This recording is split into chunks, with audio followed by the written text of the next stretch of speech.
केंद्र की 4 अधिसूचित श्रम संहिताएं करती हैं मजदूरों की सुरक्षा को कमजोर। ट्रेड यूनियनों की संयुक्त कार्रवाई ही उनके अधिकारों को सुरक्षित करने की एकमात्र गारंटी। लेखक नीलोत्पल बसु। बिहार विधानसभा चुनावों में एनडीए की बड़ी चुनावी जीत और उसके साथ हुई खुशी के तुरंत बाद भारत सरकार ने 4 श्रम संहिताओं लेबर कोड को अधिसूचित कर दिया है।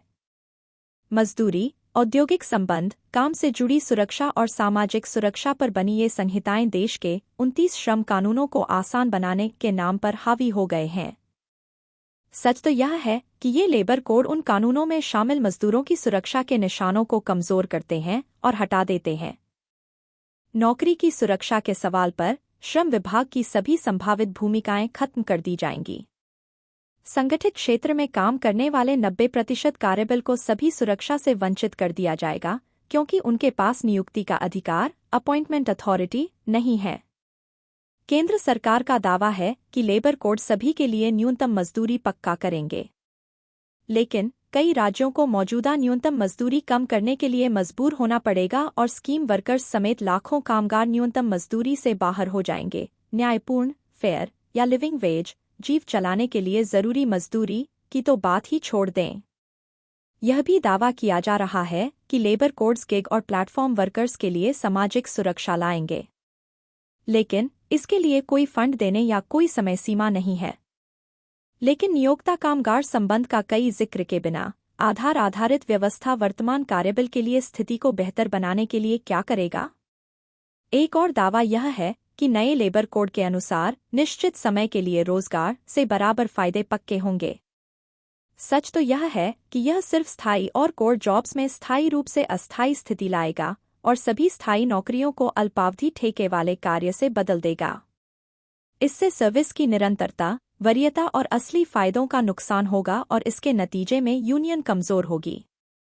लेबर कोड सरकार को कंप्लायंस के रक्षक और नियामक की भूमिका से हटाते हैं, शिकायत आधारित निरीक्षण की प्रणाली को ही खत्म कर देते हैं और उसकी जगह स्वप्रमाणीकरण लाते हैं, जो नौकरी करने वालों की सुरक्षा के लिए बनाए गए सभी मौजूदा प्रावधानों को तोड़ने की आज़ादी का एक नरम शब्द है। एक दावा यह है कि नए लेबर कोड से सूक्ष्म, लघु और मध्यम उद्यम एमएसएमई, वृक्षारोपण, खनन और विनिर्माण कामगारों की सुरक्षा बेहतर होने की उम्मीद है। यह सच से कोसों दूर है। एमएसएमई के कामगार इस कानून के प्रावधानों दायरे से बाहर हैं और सेस उगाही में पारदर्शिता की कोई प्रणाली नहीं है। खनन और वृक्षारोपण जैसे कार्यों जिनमें दुर्घटना की संभावनाएं अधिक होती हैं, में निरीक्षण कम करने से सिर्फ और ज्यादा जानलेवा दुर्घटनाएं हो सकती हैं और नियोक्ताओं की जिम्मेदारी आपराधिकता से मुक्त हो जाएगी। केंद्र सरकार अपने प्रेस बयान और सोशल मीडिया पर जोर शोर से कह रही है कि उन्होंने श्रम कानूनों को लेबर कोड से बदलने के लिए कामगारों के साथ हर मुमकिन विचार विमर्श किया है। आज़ाद भारत में 1966 में बने पहले नेशनल कमीशन ऑन लेबर ने सरकार, नियोक्ताओं और कामगारों के बीच 3 तरफा विचार विमर्श के लिए एक संस्थागत व्यवस्था के तौर पर इंडियन लेबर कॉन्फ्रेंस (ILC) आयोजित करने की सिफारिश की थी। हालांकि पिछले 10 सालों में ILC की कोई बैठक आयोजित नहीं की गई। इसलिए जब संसद ने बिना किसी जरूरी चर्चा या बहस के लेबर कोड को पारित किया गया, तो यह असल में केंद्र सरकार का एक तरफा हुक्म था, जिसमें मालिकों के अपराधों को अपराध की श्रेणी से बाहर कर दिया गया और कर्मचारियों के सामूहिक अधिकारों और मोलभाव करने की कोशिशों को अपराध की श्रेणी में डाल दिया गया, और जाहिर है विरोध करने के अधिकार को भी आपराधिक बनाया गया। वह ठीक वही समय था जब मालिकों की राय कर्मचारियों पर एक तरफा थोपी जा रही थी। यह साफ है कि लेबर कोड का असली मकसद ईज ऑफ डूइंग बिजनेस, व्यापार करने में आसानी, को बार बार एक नारे की तरह दोहराना है। दुख की बात है कि इससे यह अंदाजा लगाया गया कि इससे ज्यादा निवेश आएगा और नतीजतन रोजगार की दर भी बढ़ेगी। यह उस कड़वी सच्चाई से पूरी तरह अलग है जो सालों से भारतीय उद्योगों के वार्षिक सर्वेक्षणों की रपटों में सामने आई है। इनसे पता चलता है कि नेट वैल्यू एडिशन में मजदूरी का हिस्सा लगातार कम हो रहा है, जो 1981 से 82 में 30.27% से घटकर 2023 से 24 में सिर्फ 15.97% रह गया है। इसी दौरान मालिकों का मुनाफा 23.39% से बढ़कर 51.01% हो गया है। इसी प्रक्रिया का असर कामगारों पर और भी ज्यादा साफ है। मैन्युफैक्चरिंग सेक्टर के लिए लेबर ब्यूरो के आंकड़ों से पता चलता है कि दशक की औसत विकास दर 2013 से 14 में 6.7% से घटकर 2023 से 24 में 4.8% हो गई है। सरकार मानती है कि बेरोजगार पढ़े लिखे युवाओं की संख्या बहुत ज्यादा है। 2024 से 25 के आर्थिक सर्वेक्षण से पता चलता है कि अगले 10 सालों में हर साल औसतन 85 लाख नौकरियां पैदा होंगी, जिसमें भारत में युवाओं की बेरोजगारी दर दक्षिण एशिया में सबसे ज्यादा 17.6% है। नीति आयोग का अनुमान है कि आर्टिफिशियल इंटेलिजेंस भारत के आईटी सेक्टर में 20 लाख प्रौद्योगिक नौकरियों पर असर डाल सकता है।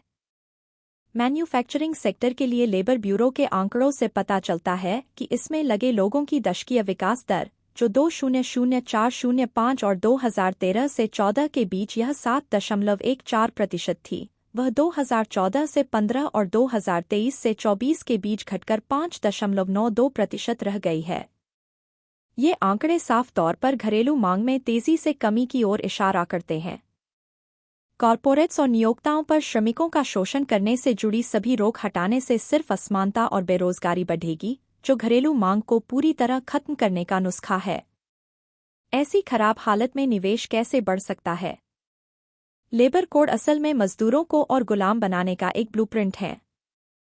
वास्तव में वे आर्थिक उत्पादन के बुनियादी उसूलों को पूरी तरह कमजोर करने का संकेत देते हैं, जिन्हें चलाने के लिए दो चीजों श्रम और पूंजी की जरूरत होती है। अगर सरकार नियोक्ताओं पर से सभी नियम हटाकर और श्रमिकों को सब कुछ झेलने के लिए छोड़कर दोनों के बीच का संतुलन खत्म कर देती है, तो पूरी उत्पादन प्रणाली टूट और रुक जाएगी। अगर कोई प्रौद्योगिकी को उत्पादन की प्रक्रिया में एक जरूरी चीज मानता है, तो आज इसका इस्तेमाल सिर्फ पूंजी के साथ हो रहा है। एक तरफ इससे उत्पादकता बढ़ेगी, लेकिन कामगारों को बराबर सुरक्षा न मिलने से शोषण जरूर बढ़ेगा। लेबर कोड का हर नियम इसी तरफ इशारा करता है। इसलिए वे लेबर कोड श्रमिकों के खिलाफ एक वर्ग जिहाद बनाते हैं, जबकि श्रमबल जिंदा रहने के लिए संघर्ष कर रहे हैं।